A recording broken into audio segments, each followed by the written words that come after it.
What's going on, my PT peeps, my Walking Dead family, my fighters? I'm One Eye Bright, also known as PT. You don't know if I'm winking or blinking, but I'm definitely thinking about the Walking Dead World Beyond post-credit scene, the series finale post-credit scene. Spoiler warning for all things Walking Dead, that's for sure. Now we see the French writing right there, and I'm gonna say, Les morts sont niais. Am I right? Am I close? I apologize, I probably said it wrong. But you see the letter C with the two lines next to it. We're going to talk about it, break it down, that's for sure. But before we get to it, guys, like, share, subscribe, support the PT channel any way that you can. We truly appreciate all the love and support and the discussions. We can't do it without you guys. Thank you very much for everybody that helps us out in any way that you can. Well, this is how it starts. We're going to break it down basically frame by frame. We see a lab with a beam of light. We see a ball in a drawer, and someone picks up a test tube or a beaker, I guess it's a beaker, and it's a female scientist. We notice that the person, the woman, is dressed in black or dark clothing. Is she a CRM scientist? Is the CRM connected here? We don't see any of the rings or the branding and what's up with her hand. But we also see that she has a laptop. Again, the dark clothing, the jacket, the dark bag, makes us think of a CRM connection, and we know that the World Beyond focused on introducing and expanding on more of the CRM people. The lady opens up a drawer, a cabinet, a locked cabinet that had external hard drives, and there's a bunch there. 1, 2, 3, 4, maybe 5, and she starts to upload them to her laptop. Why not just take them and go? Why leave them there? Unless more people were gonna come for the files? I just don't know. But either way, she links up the external hard drives, and I guess there's enough power for a laptop, but that's pretty interesting. And we see that it's got different language than English, and I'm guessing it's French because I believe they were speaking French. I don't speak French, so I apologize about not knowing that. But this scientist woman tries all 3 different hard drives and, copies them very fast. It's a very fast file transfer. I wonder how many files are there, but either way, it's expedited for the time because it's a pretty cool post-credit scene, and I wish this was expanded upon in the show, but I guess we'll take it, right? So again, all 3 hard drives are uploaded to her laptop, and then everything is done. But if you notice the files there, Slingerland, Papers TB Ellis, which is a callback to Eugene and also the scientist from the World Beyond, and La Modélisation, so the modelization. And again, the lady puts the hard drives back into the cabinet and locks it. Why not just take it and go? But either way, this scientist is killed, and we don't know what's up with this person and what's going on besides the dialogue that will break down in a little bit. But again, she locks the cabinet and goes back to the laptop. So she's like, all right, I guess I'll put my laptop in the bag and leave. But then she decides to look at some of the files on her laptop before she gets shot by the unknown Frenchman, the gunman. But we don't have any names, so we don't know what to call these people. And it's pretty cool that we got to see something outside the United States, but it just doesn't connect with anything really seen besides the dialogue that Dr. Jenner had in season 1 of The Walking Dead. But it's pretty cool that we see Dr. Jenner again, and we find out that he reviewed the latest data on your side, the French side, because it's a callback to the CDC in The Walking Dead Season 1, and the use of cardiac plaques. So you see some of the science behind it. And again, we don't know exactly when this is, but it says a file thing there, and then ATL, so the CDC in Atlanta. So he's looking at different therapies that jumpstart the circulatory system, and it's kind of cool. We see some science behind the walkers and everything. But again, it's just not anything that's giving us great information. Like, we kind of want to know what started the zombie apocalypse, but I would have rather much seen something with Rick. As she's watching the files, a guy comes behind her and has his gun, and she turns, and you see the different stuff that Dr. Jenner is saying about nerve confusion and stuff, from a scientific aspect. It's a fascinating approach, and it's cool, but what do we really gain from it? Not much.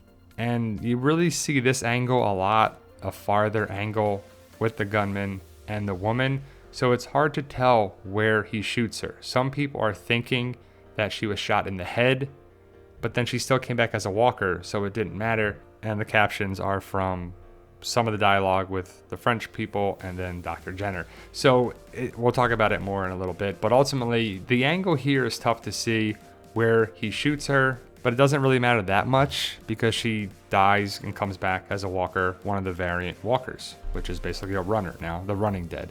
So the fact that she was away and comes back here is a nice little story. And if we don't get more details, what do we really learn here? Like Dr. Jenner is talking about, we only have so many supplies left and they're not getting any more. He broke a petri dish. He almost punched a hole in the wall and he's getting frustrated, and everything counts that much more. So he's got to work on things and supplies are limited. So he can't just, break stuff. And, it's just showing you that the limited supply and the collections, and it matters for the testing and the science behind it too. So the Frenchman here, the gunman, says to the scientist, when you all did what you did. And then we hear Dr. Jenner, I almost broke a petri dish yesterday, and he's talking about the supplies. But what did they do here? Did they mutate the virus? Did they start the virus? Did they start the zombie apocalypse or cause these variant cohort walkers? And then he talks about the other Dr. Jenner stopped him, which is his wife, which is kind of a cool callback. Now, do you think this woman is connected with the CRM? Let me know in the comments below. Now let's look at the dialogue a whole lot more. So again, the gunman comes behind there, he's smoking a cigarette, they're speaking French, and maybe they're in France, maybe they're not, but I'm thinking this is the France CDC that Dr. Jenner was corresponding with, and is a nice callback to the first season. So it could be in another location, but I'm just going with it's France. And is she one of the doctors? She says oui, which we all know means yes. So she's one of the doctors that worked in this facility. And we can't help to notice the beam of light that's shining on her, right? But you've been running, so she left the facility and she's been running, trying to stay away from the people going after her, hiding all this time. So she's been hiding and running for all these years. Don't know the time frame when this is. Is it 10 years into the zombie apocalypse? But either way, she left the area because it wasn't safe, clearly. Are you a member of the Primrose team? I want to say Primrose, but it's Primrose team. She says no. So we see a Primrose team. And she says Violet. So I guess there's at least two teams, Primrose and Violet. So two separate teams, which is pretty interesting. So she was part of the Violet team. What happened with the Primrose team? So he asks, where is the Primrose team? They were in America. So could they have brought the variant over? Or is it safely in Europe? We'll talk about that later. Where did they go? Because they weren't here when it happened. When what happened? The start of the zombie apocalypse? Or the mutations? Or something else? When you all did what you did, what did they do? Again, did they start the ZA or mutate it? We're just not sure.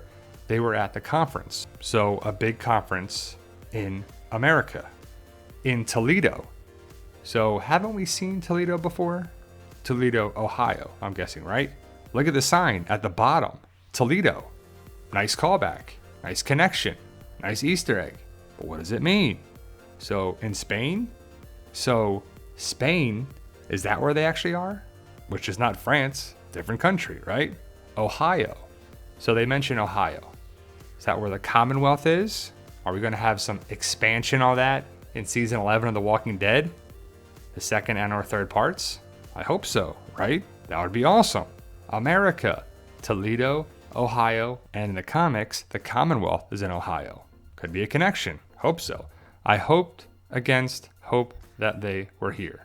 Hoped against hope. What are you talking about, right? That somehow they came back. So the scientists came back here, or the dead came back here. What are we talking about here, right? And that they were still working, and that they were close, so that they were working on different things to, stop the variants, cure the zombie apocalypse.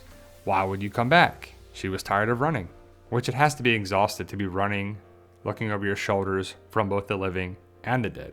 It's got to be terrible, right? And I had that hope against hope. So we keep talking about hope, and in the Walking Dead World Beyond, we have a character named Hope, and I had to try. So the lady scientist is going back, trying to find the other scientists and see if they're still working on stuff, and it just, no one's there. If they were to return here. But again, no one else is here, and I don't know how many people were in the Primrose team or the Violet team, but we know of at least two different teams. So they might end all this. So could somebody end it? Is that where we're going? I hope so. But even after all this time, So could they finally come up with a cure? And is that the end game of this story? They should be dead, I'm sure. More than likely the scientists are dead, unless the CRM got them out or another group got them out. So if they aren't, so this is the gunman that's talking about what they'll do to the people if they find them alive. And if they somehow come back like you, he won't arrest them. So I guess the scientists were, arrested. We won't jail them like the others. Like again, people were arrested for the stuff that they did here. We will kill them. So, okay, obviously it's a zombie apocalypse. You don't put people in jail, really. It's lawlessness. It's a ZA, come on. But end this? Are they going towards ending it with a cure, or do the variants take over? What viruses do? You started this. He says, you started this. So that's gotta be they had some sort of input with the start of the zombie apocalypse. All the teams. So how many teams were there? More than 2? And where are they? Then they're still working on it, right? They started it, and then they also made it worse. So if they started it or around the start and they couldn't fix it, but they ended up making worse, that's far worse, right? We don't want them to make it worse. We want them to make it better. But obviously that didn't happen because we're still right here. Then the gunman shoots the woman. And again, it doesn't really matter if she got shot in the head or the body, but she's dead and she comes back as a walker. So Dr. Jenner keeps talking, the file keeps playing, and he talks about the variant cohorts. So viruses mutate. That's how they stay alive, continuing changing some part of their DNA or RNA or some aspect of it. I'm not, a virologist, so I don't know about the viruses, but in the last communication, they talked about variant cohorts. When was this? I don't see a date anywhere, so we don't know when these transmissions were going on, but he hasn't seen any of the variant cohorts in the United States. That doesn't mean they're not there. And remember, these transmissions were so long ago in season 1 of The Walking Dead, so many years ago. And if the variant cohorts were there in Europe, will they just stay there? How could they come to the United States? Will the CRM or some other group bring them over by accident, by design, by chance? But he also says the day will come when we are going to beat this thing. Kind of a callback to the line with Rick and Dr. Jenner before. At least that's what the other Dr. Jenner said, but she's gone, right? Keeps telling me. So Dr. Jenner, they both end up dying. So this lady is shot. She growls, becomes a walker, and gets up pretty quickly. And she doesn't really run. She moves quicker though, right? She moves fast across the screen, and then she's getting really aggressive at the door. So is it like 28 days later, this is what's gonna happen with it? Or I Am Legend style? And it's kind of cool that there could be variant walkers that are fast, more aggressive, intelligent. But it just seems like it's coming at the worst time as The Walking Dead is ending. Because again, she moves pretty quickly across the screen and then goes to the door and is really aggressive against the door and smacks at it and shows some intelligence that she knows where to go, how to get out, but the door's shut, and so she's stuck in there. But what is the next plan of this? The play of this? The future of The Walking Dead? Like, it's a nice post-credit scene, but what's coming with this? Or coming from this? Like, is it going to happen in the Rick Grimes movies? The Daryl and Carol spinoff? Because the main Walking Dead show is ending next year. What does this have to do with anything? Or is it just highlighting what other countries had to deal with outside the United States? The world beyond the United States, beyond the United States. So it's kind of cool to see, but is anything going to come from it? Again, as she smacks the door very aggressively and screams and groans and just can't get out the door because it's shut. So does she ever get out? And as for the translation, I believe a lot of people are saying that the French words up there are "the dead are born." So that means the birth of something, the start of something. And also the C, we had A's, B's, and now a C. And is that a 2 above the C? So a lot of people are saying that the translation is "the dead are born." When I put in this phrase in Google, it says "the dead are Ness." So the dead are born? I'm going with that's the start of it, right here. But how did somebody write that in spray paint? Like, you would have to reach it or get a ladder. Like, it just seems like it's cool that we get to see it here, but what does it mean? What's the C squared? Well, the C between the two lines. What does it mean? A, B, and now C? But let me know your thoughts, post your comments below. That's my breakdown of it, guys. Right now, it's got to be speculation and discussion. We just don't know. Hopefully it's explained. I really hope it's explained next week on Talking Dead in somehow, some way with Gimple and Negretti and the future of it. But thank you guys. Let me know your thoughts. Post your comments below. Stay safe and tell them Daryl.